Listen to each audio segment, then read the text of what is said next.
think of somebody who has $3 million that they don't know what to do with. They could put it in the bank, but the returns that the bank would give them, it's decent, but they have a higher risk appetite. And one of our goals is that we want to invest in businesses that can radically change lives. In this video, I discussed with a co-founder of a company that I've been following for quite some time, Anthonio of Ingressive Capital, a venture capital firm that is currently investing $50 million in African companies. We talk about building a brand or a business, how one can possibly raise money to start and grow their venture. Be careful who you hang out with. Your circle influences you a lot more than you don't realize. And also, I've got a gift for anybody who sticks around till the end of this video. Without further ado, let's get to the video. I'm going to use this example.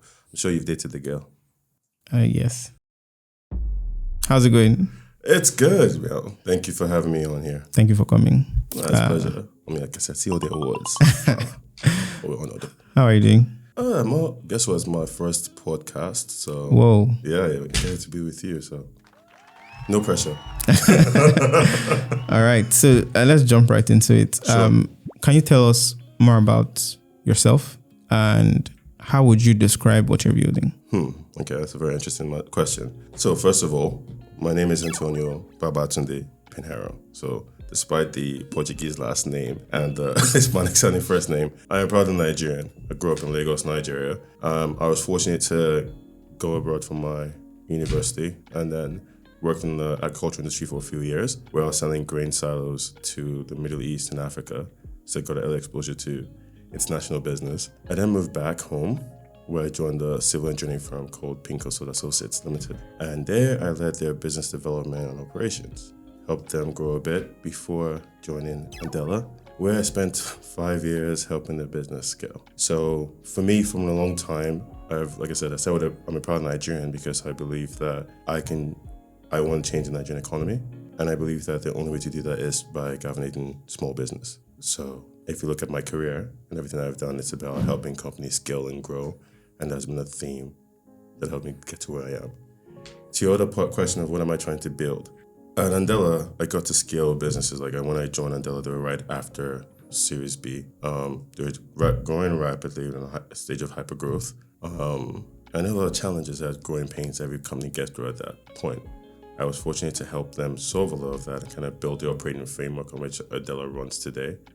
And when I left Andela last year, I asked myself, what's next? If you read about tech companies, we read about, there's a book, The Hard Thing About Hard Things, where you read about one of the foremost investors, Andreessen Horowitz's journey. You think about Facebook from the social network, you read about Google, Microsoft, all these stories about people who have grown businesses. But when you think about the continent, we're still writing those stories. What we'll be reading about in a few years, that's happening right now. And I thought to myself, what is the best way to take the knowledge that I have gained from Mandela, from being consulted, from SCAFCO, taking this experience of the last 10 plus years of working on the continent, what's the best way to scale it?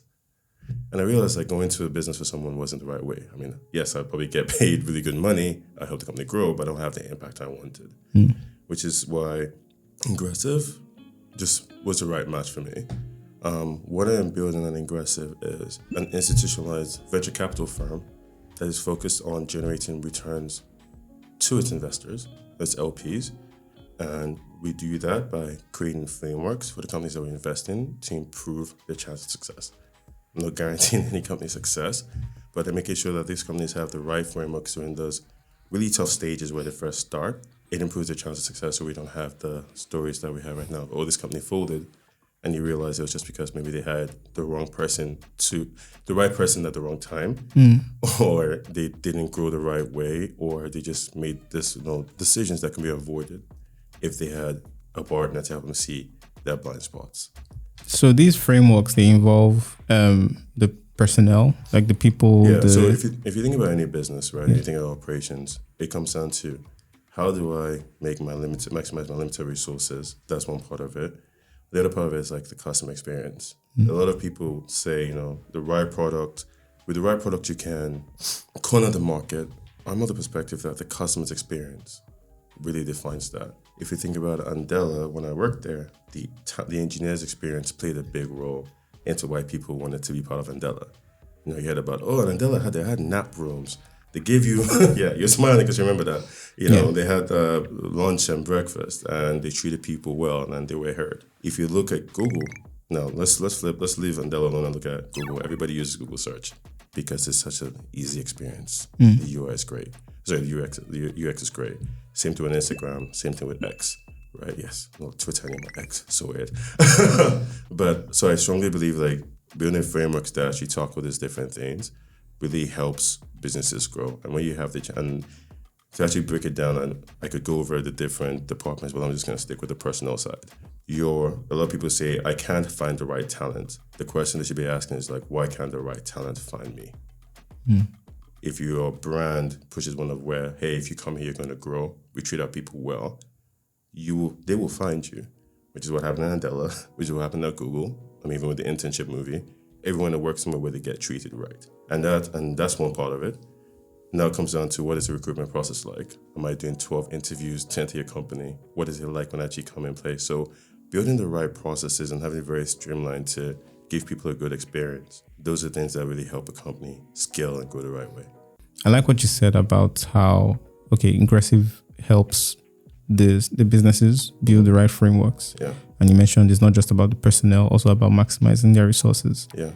Apart from those amazing, unique qualities of Ingressive, what would you describe venture capital as for like a layman watching this? Okay. First of all, those are not the only things we do. Okay. it's a tip of the iceberg. I'm a layman in VC, so I'm gonna take that approach. So the way I see it is simple. Think of somebody who has an HNI or a investment bank has $3 million that they don't know what to do with. They could put it in the bank, but the returns that the bank would give them is like it's decent, but they have a higher risk appetite. They could put it in the stocks, but once again, they want something with a better return. So they go to a venture capitalist and say, hey, we have these funds that we want to give you for a 10-year period. And the expectation is that you will return that fund money to us. So if I give you $3 million, you return at least more than $3 million to me. So expect like $6 million. And then I will pay you a percentage of that as your reward for helping me get that. So that's how VCs get their funds. They're accountable to the investors. Now let's take the VC that has these funds and they know, hey, there are a lot of people who are growing businesses, but they don't want to go to the bank. As we all know, if you go to the bank today in Nigeria to get a loan, I'm not going to talk about interest rates because I don't want to shade anybody, but the interest rates are quite high, right?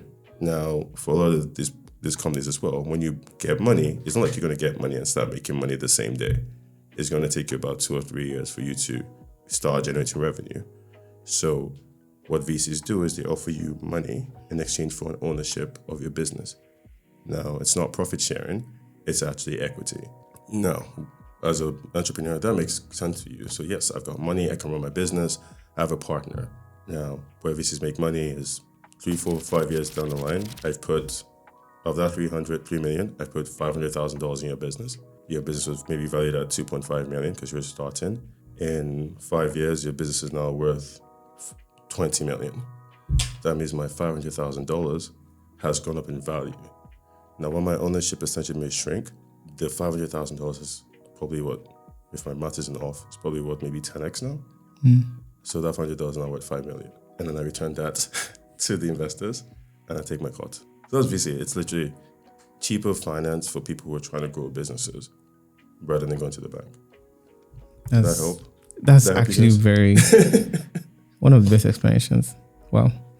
And the funny thing is, say that to everybody, I'm sure. No. This is interesting. I actually took a venture capital course by Techstars. Very amazing. And I was like, this is free. But I even shared it, but I think they closed the entries. And from it, I learned that there are different kinds of funds. There are like sector focused funds. Yes. There are funds based on affinity. So we can fund like women or people of certain, race. What is the focus for Ingressive? So for me to tell you the focus, you need to understand what drives us. Okay. Right? So Ingressive Capital aims to be one of the top performing fund, African focused fund by DPI.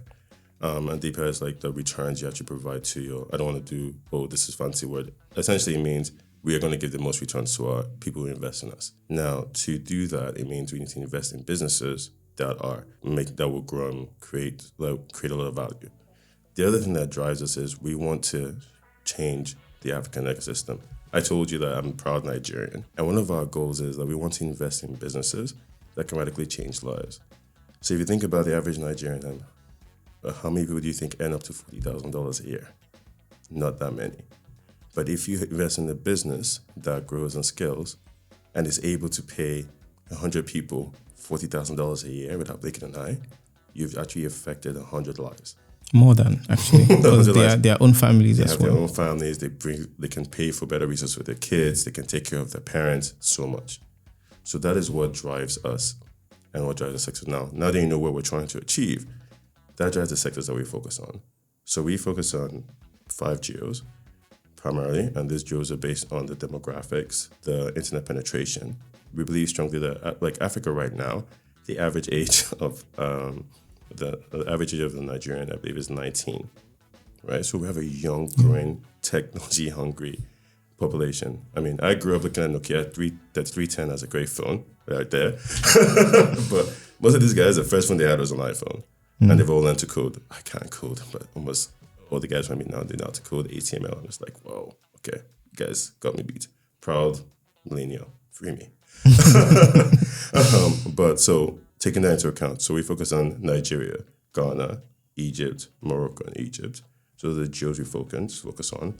And the sectors we focus on range from the fintech sectors to logistics to health tech, as well as women's reproductive services. So we focus on sectors that we believe will drive the economy and have impact. Because we really want African companies to own a big part of the value chain. If you think about cocoa production, for example, in Ivory Coast, we don't own the value chain. If you think about Nigeria, I don't want to use oil and gas as an example. That's going to take us into a different world. But we have so much raw materials, but we don't own any portion of a significant portion of the value chain. So we look for businesses who are looking to disrupt and really change the narrative. One of the companies we invested in our Fund 1 is called Seamless HR. Okay. At that time, most people realized on Oracle's HR systems with these big businesses. Seamless right now has kind of taken over that market completely, and not just in Nigeria. So this leaderboard conversation was made possible by the Inspire Africa conference. And that conference takes place on the 18th to the 21st of September, within which there's a 3-day workshop. This conference and workshop is slated as the largest gathering of global product leaders like Marty Kagan, Christian Idiodi, and the renowned Silicon Valley Group, SVPG, where you'll get to meet and listen to product leaders, product practitioners, and founders. And you can register with the link in the description below. I've also got 5 tickets to give you guys in the comment section. Simply mention why you may benefit from this conference. Shoot your shot and let's hear from you. I'll see you in the comments. Every company at some point will definitely face turmoil. There will be challenges and problems. It's the way of the world. How do you find people that have the value you seek, especially when it comes to them handling challenges? You really want to give out all our secrets over here, don't you? I mean, I feel like this is probably very good because now people would be like, oh, this is how these guys do it. And so they might. You'd be surprised. One of the things that I'm looking to do, have you ever taken a personality test? I have twice. Right. So if you look at personality tests and you do the psychometric test, you understand where people fall on that scale. So that's one of the things that we do is trying to say, okay, what is the personality of the person? Also spending a lot of time with the founders, right? You can have a great business idea, but a conversation like this, spending time with you and understanding your story and what drives you, it sheds a lot more light. Now, if you think this is a chance to game the system, if you're watching as a founder, you think, oh, I'm going to tell you a sub story, you can only, let me censor my language. So it's really for me, I've met people, I've engaged with people, and it's almost about everyone's looking for a chance. But you see the founders who are ready when you see how much preparation they've done in your interactions. You see how you ask them questions when they start showing that grit. Because when you're having interviews, right, and people are sharing their stories and you start asking questions, you can quickly decipher where, what their challenges are and where you can help them. Checking for self-awareness as well. I strongly believe a lot in African youth because you've traveled before, I assume. Yeah. Have you applied for an American visa? Oh, wow. It's like you. Yeah. So Anyway, anybody. I had this talk today.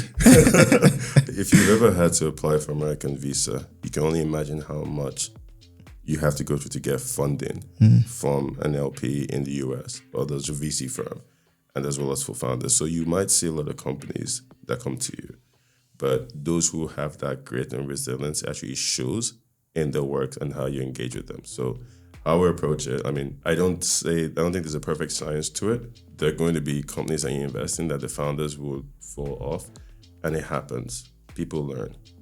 But it all depends on how you... I'm going to use this example.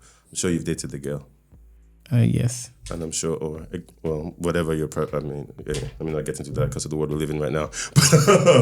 But if you've ever been in a relationship, you realize that it takes work, right? It takes a lot of open communication, understanding that there'll be hard times.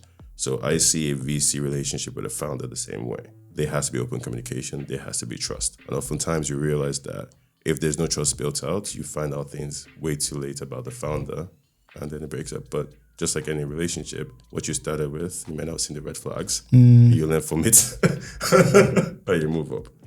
So yeah. It's a very interesting analogy. I like to keep things simple. Oftentimes we overcomplicate things with fancy words and metrics to show we went to school. What are some very notable moments during your My time? career? Yeah. Oof, which one do you want?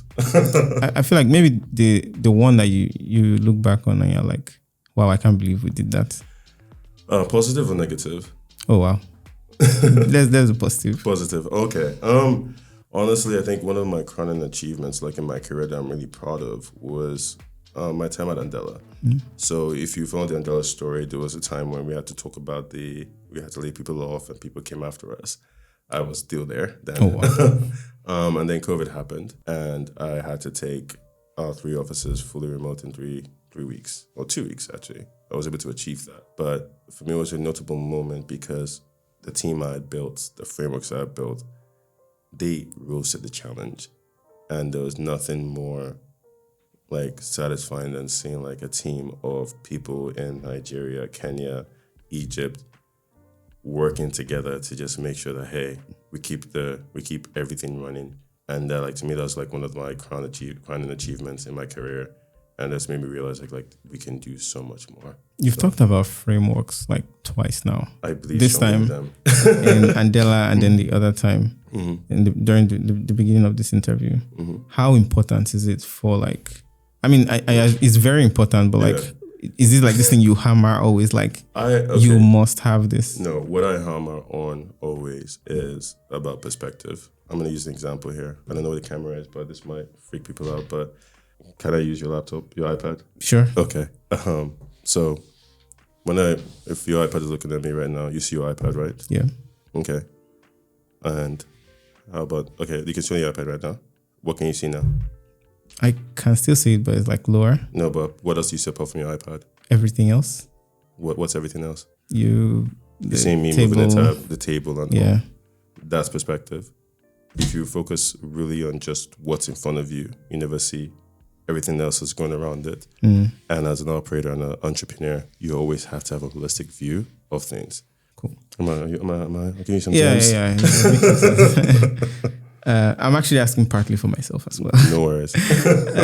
You studied economics? My undergrad was in economics and finance, okay. And then I got my MBA, entrepreneurship. Yeah. Oh, okay. But I'm not an economist or a financial analyst. But definitely, all the studying and all that education really helped. Yeah. So a bit about that.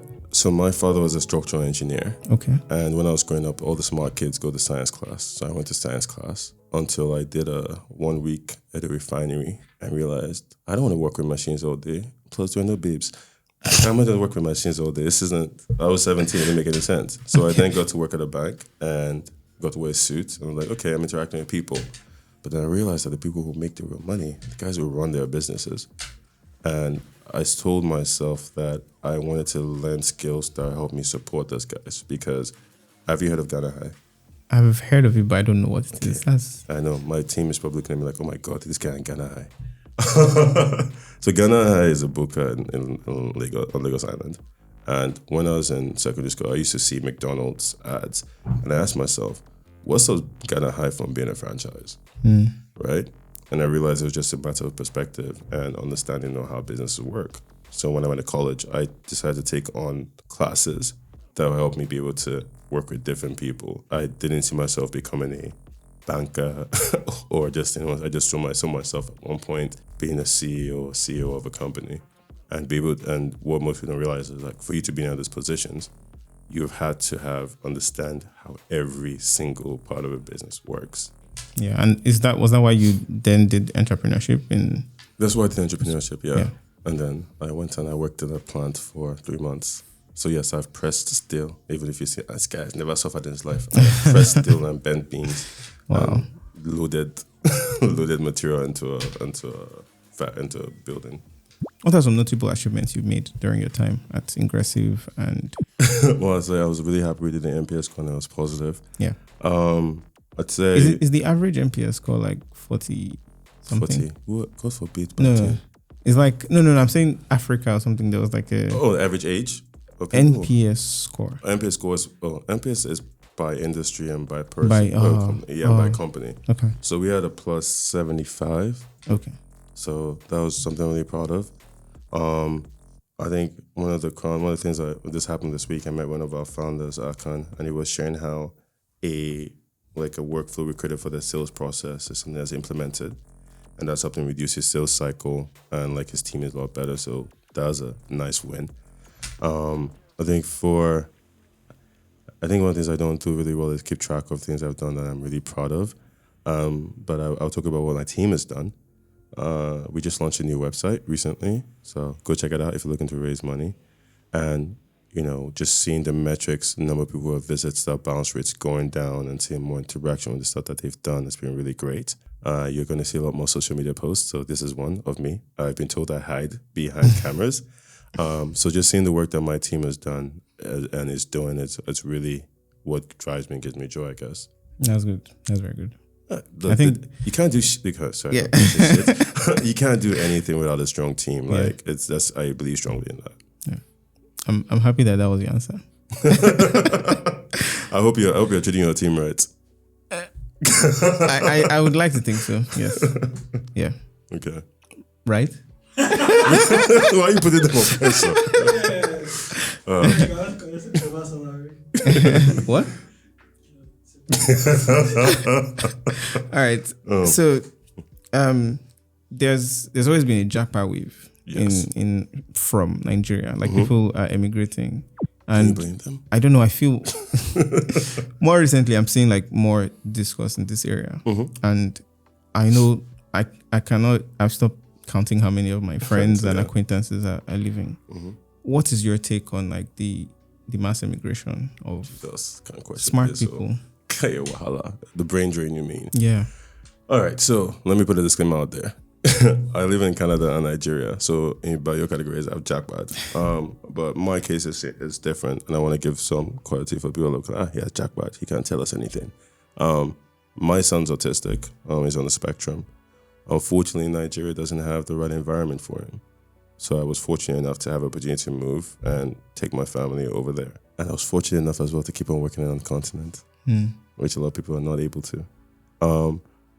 I feel for anyone who is leaving Nigeria, there's a reason. I first started seeing the jackpot wave about 3 years ago at Andela when our developers were moving to Germany. Oh, yeah, I know someone. Exactly. They got opportunity to move to Germany and learn, and a lot of them they're happy. Like you get to experience, but some of them are not really happy. It's not as great as it says. I think people will always seek opportunities for them to move and better their lives, and there's absolutely nothing wrong with that. I think it's fine. I think that as much as a lot of people are leaving, a lot of people are still here. I do believe that there's a lot of opportunity in Africa because we talk about the jackpot wave. Let's change the conversation. Let's have a talk about the people who are coming back home. Right? I've been saying that too. Right. We keep on talking about people who have left, but there are a lot of people who are moving back home, who are buying property. I mean, for crying out loud, Dirty December used to be a Nigeria thing, but now you come in and you have the IJGBs, the Init boys, you see them in Ghana, you see all these things that are happening. You see people buying property. I mean, I was in a conversation with an investor in the US a few months ago, and he's talking about how he wants to buy land in Ghana, but he wants to buy a farm in Kaduna. And I'm like, okay. And he's like, yeah, because at the end of the day, they want to come back to the continent. So people who are moving, they have their reasons. I mean, people are trying to make their lives better. And it's fine. We shouldn't crucify them or give them, I think it's a sign that we need to do better back home to solve a lot of our issues. Anybody who's doing something like what you're doing or even building a business, they will definitely encounter some challenges. Oh, hell yeah. What are some of those challenges you have encountered, and how did you learn from it and grow past it? There are always going to be challenges in life. I could tell you about, I did this and it was perfect, but shit, I was scared, right? Like whenever you face a challenge sometimes, there's this voice in your head that is just like screaming, crap, crap, crap, crap, crap. But there's another voice that you have to start learning to say, like, saying, it's going to be okay. It's going to be okay. The loudest voice is not always the voice you want to hear. So what I've seen that happens for me, like whenever this kind of things happen, is just to take a step back. Like just take a step back and come to the center and then talk to your person. It could be your partner. It could be your advisor. It could be your coach, right? And just try to like change your perspective of what you're dealing with. There are always going to be challenges. One of the things I tell a lot of founders and I tell my team is, when you're building a business, there are always going to be 100 things that are bad. That's just true. You can't change. You're never going to finish that list. Well, what you should do is focus on the 3 things that are most critical to your business and focus on solving those ones. And when you check those off, you go down the list. So I am not going to tell you that it's going to get easier, because that'd be a lie. I just think that you're going to get better at solving problems. There are problems that freak you out right now. In the future, they'll be like, oh yeah, that's fine. Let's talk about it. It's okay. It's not bad. Yeah. And here's the thing. When you do fail, the biggest mistake you can make for yourself is not learning from it. So if you fail and say, oh my God, woe is me, it'll never happen again. Yeah, it won't happen again. But you need to actually spend time and go through, what could I have done better? Not from a perspective of, I'm attacking myself, but from a perspective of, okay, if I had done this, what will happen? Thank you for that answer, by the way. It was very profound. How do you approach team building and leadership? Okay. The first thing, it was the one I joined Andela. I inherited a team. And I was like, how am I going to, everyone there had been there longer than I was. And if you've ever managed a team or inherited a team, you know how difficult that is. The first thing I did was have an offsite. Well, first, actually, no, that's not true. The first thing I did was just listen. Didn't try to change everything and observe. Then I did an offsite, and people undermine the importance of offsites, but I did have an offsite with my team. And we went over a book called The 5 Dysfunctions of a Team by Patrick Lencioni. And it's an interesting book for any founder to read, because it tells you about the different dysfunctions that let you know, okay, what's going on with your team, as well as the different stages of, building a high-performing team. So that's one of the frameworks I've used. And when it comes to team building, one of the things I have learned over time is people are different. Well, I consider myself a really good leader, but just 2 years ago, when we did the personality test, found out that we had introverts and extroverts. And I was like, oh yeah, like everybody's cool with me. And I realized that the introverts felt very uncomfortable doing calls, like they didn't want to raise their hand or speak, but they normally had the profound ideas. So what I found myself doing is whenever I had these calls, I actually started calling them, give me your opinion. And they started like just speaking to them until they got comfortable. So I think as a leader, you always have to be aware of your people. It's not just the loudest or the ones you see all the time. You need to have a relationship with each of your team members so you can really understand their core strengths and their weaknesses, and you know how to cultivate that. Empathy has been a big thing for me, having a high emotional intelligence and understanding cultural barriers, especially even if you're working with people in different countries. If you're working with an East African, Kenyan is very different from a Ugandan, it's very different from a Nigerian, it's very different from a Ghanaian. So making sure you understand the cultural nuances and the individual differences of these teams, it goes a long way. So honestly, for founders working in teams, it's not all the time you talk. Sometimes you just have to be quiet, listen and observe, and then you start picking up things that you didn't know, and just giving people that space to tell you. I don't even know how to react to the answer. I think what I really like is the fact that the personality thing. I've read it from Ray Dalio's book, one of Ray Dalio's book, Principles. He mentioned it in passing that, they took a personality test and hearing you mention it again, and the other book you referenced. Yeah. I think it's something worth checking out. Five Defections of a Team, Radical Candor, Essentialism. There are a lot of books out there. But for all founders, if you haven't read this book, go read The Hard Thing About Hard Things. Yeah, I read that down. Yeah, that is one book to be read. All right, so we're in the quick fire section. Okay. Before we ask you the final two questions. Okay. This is a this or that kind of question, and you can answer one. Okay. You can, if you want to explain why. Okay, I'm not explaining why. You said quick fire, right? Let's go. Yeah. iPhone or Android? Sorry, like you already know this. iPhone. Okay. MacBook or Windows? MacBook. I broke up with Windows years ago. Dark theme or light theme? Dark theme. Oh, Batman, deep down inside. Are you an indoor person or an outdoor person? I'm a hybrid. Hybrid. Favorite software?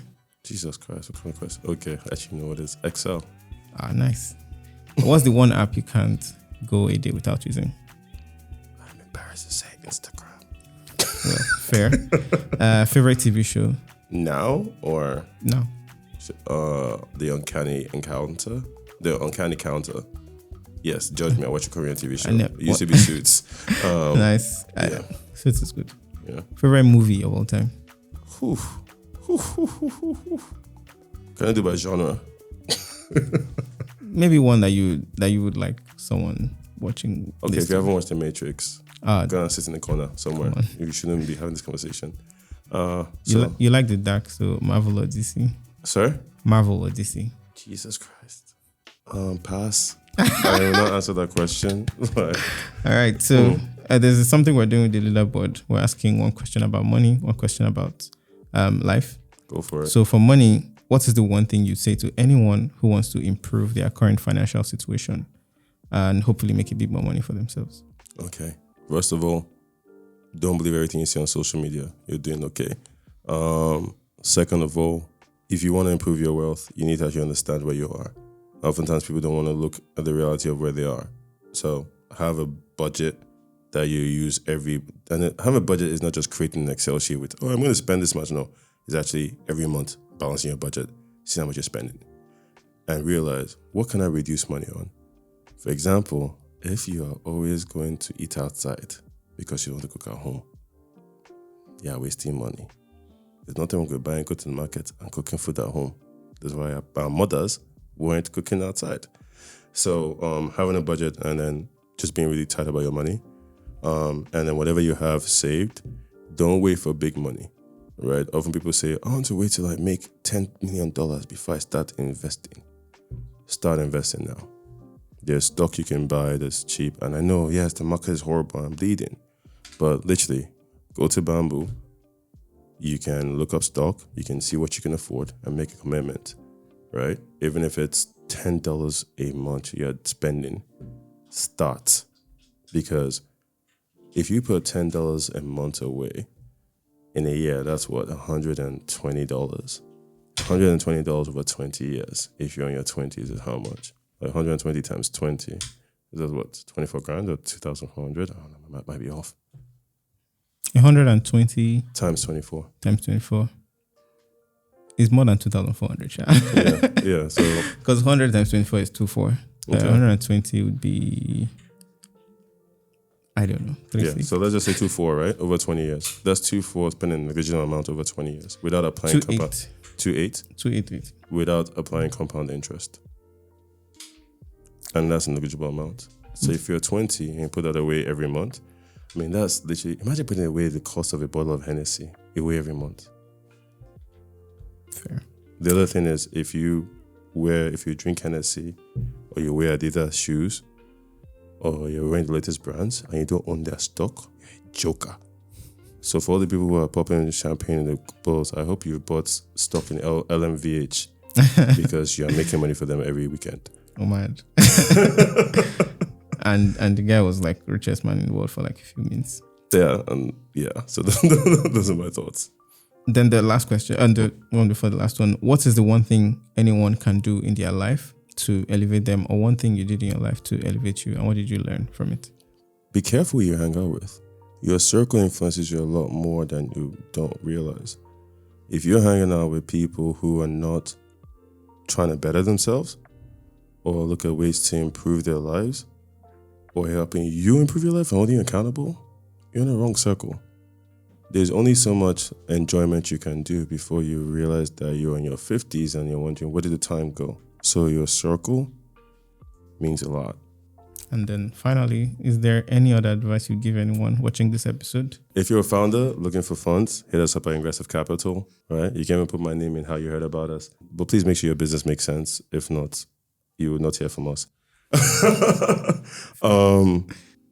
Advice for people. I think social media, as great as it is, it really puts a lot of unnecessary pressure on people. Don't define your life by what you see others doing. Define your life by what you want from it and focus on building that. Our parents, our grandparents, it took them years to get to where they are. We're growing in a world where technology just makes life easier. I mean, I'm sure a lot of people watching this video never had to go to a library and open a book. You Google, right? So we have so many skills and opportunities that our ancestors did not have. Don't waste it beating yourself up about saying, oh, my life isn't better. Think about how to make your life better on your own. And that's pretty much it. Thank you so much. No worries. It's been a pleasure. Thank you very much. I really appreciate your time. Thanks. All right. Mad. I don't have.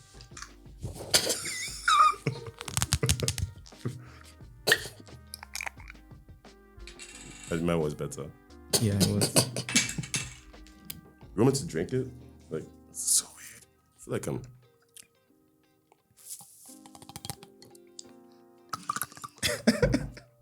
All right. What? I hate it. All right. Thank you. Thank you very much. Thank you so much for watching this episode of The Leaderboard with Antonio. I do hope you found it useful. And if you did, please leave a comment below with what you learned from this video specifically. Finally, I'm creating a series of videos for people who are looking to learn how to be creatives or make videos like this. If you're interested in that, there's also a link in the description below. We haven't made it yet, but if you're early, you will definitely be getting something from us.